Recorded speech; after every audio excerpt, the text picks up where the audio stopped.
Meta തലവൻ mark Zuckerberg എപ്പോഴായിരിക്കും ഉറക്കമുണരുന്നത്? അതിരാവിലെ എണീറ്റ് അദ്ദേഹം എന്തൊക്കെ ചെയ്യുന്നുണ്ടാവും?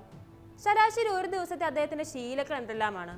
ഇതൊക്കെ അറിയാൻ എല്ലാവർക്കും കൗതുകം ഉണ്ടാവും അല്ലേ? ആളുകളുടെ കൗതുകം തിരിച്ചറിഞ്ഞുകൊണ്ട് തന്നെ ആവണം ഫേസ്ബുക്ക് ലൈവ് സെഷനിലൂടെ സക്കർബർഗ് സ്വന്തം ദിനചര്യകൾ വെളിപ്പെടുത്തിയിരിക്കുകയാണിപ്പോൾ. വൻ വിജയങ്ങൾ സ്വന്തമാക്കിയ ബിസിനസ്സുകാരൊക്കെ വെളുപ്പിനെ എണീക്കുമെന്ന് പറഞ്ഞു കേൾക്കാറുണ്ട് നാം.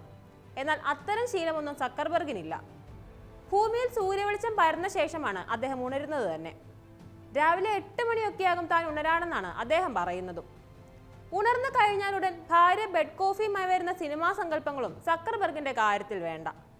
എണീറ്റിയുടൻ കാപ്പിയോ ചായയോ അദ്ദേഹത്തിന് മുന്നിലെത്തേണ്ട. അദ്ദേഹത്തിന് അത്തരം ഒരു ശീലവുമില്ല. പകരം സ്മാർട്ട് ഫോൺ കയ്യിലെടുക്കുകയാണ് അദ്ദേഹം ചെയ്യുക. ഫേസ്ബുക്ക്, വാട്സാപ്പ്, ഇൻസ്റ്റഗ്രാം ഇൻബോക്സിലേക്കായിരിക്കും കണ്ണുറക്കുന്നത് തന്നെ. ഇൻബോക്സിൽ നിറഞ്ഞെടുക്കുന്ന മെസ്സേജുകൾ കേൾക്കും, വായിക്കും. ആളുകളുമായി ചാറ്റ് ചെയ്തും സംസാരിച്ചുമായിരിക്കും ഓരോ ദിവസവും തുടങ്ങുന്നതെന്നാണ് സക്കർബർഗ് പറയുന്നത്. ലോകത്തെങ്ങും നടക്കുന്ന സംഭവ വികാസങ്ങളെ കുറിച്ച് സക്കർബർഗ് അറിയുന്നതും വാർത്താ ചാനലുകൾ തുറന്നോ പത്രമാധ്യമങ്ങൾ വായിച്ചോ അല്ല, സോഷ്യൽ മീഡിയയിലൂടെ സ്ക്രോൾ ചെയ്താണ്.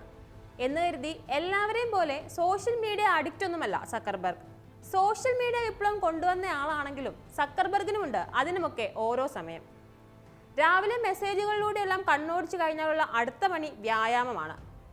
ആയോധന കലയായ മിക്സഡ് മാർഷൽ ആർട്സിൽ ബിരുദമൊക്കെ എടുത്തയാളാണ് സക്കർബർഗ്.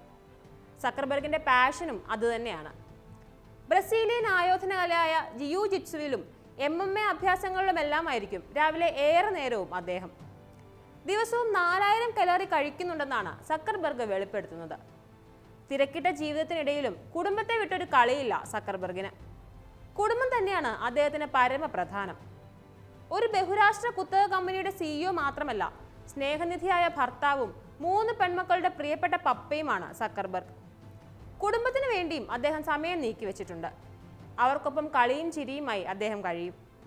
കൗതുകമുള്ള മറ്റൊരു കാര്യം എന്തെന്നാൽ ഒഴിവുവേളകളിൽ അമേരിക്കൻ ഗായിക ടെയ്ലർ സ്വിഫ്റ്റിന്റെ പാട്ടിനൊത്തുള്ള ഡാൻസ് ആണ് കുടുംബത്തിന്റെ പ്രധാന പരിപാടി. ഏതായാലും ഫേസ്ബുക്ക് ലൈവ് സെഷനിൽ കൂടുതൽ ശീലങ്ങളൊന്നും സക്കർബർഗ് വെളിപ്പെടുത്തിയിട്ടില്ല.